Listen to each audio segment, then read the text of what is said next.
തുള്ളിയത് അല്ല പിന്നെ കോട്ടയത്തുള്ളൊരു സ്വർണ്ണക്കള്ളി തൊണ്ടി തമ്മില്ല മൈത്രി പോലീസ് സ്റ്റേഷൻ നമ്പർ 1.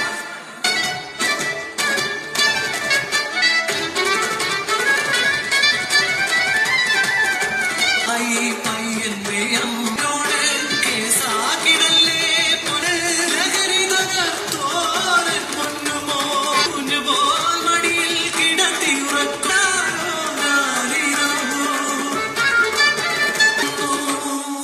മമ്മ വിശക്കുന്നു. എന്റെ മകൻ തൻ മാറ്റമതോർത്ത് സമാധാനമായി ഞാൻ ഉറങ്ങാൻ കിടന്നു. ഒരു മുഴം തുണിയിൽ തൂങ്ങിയാടുന്നു. ചാരിരാ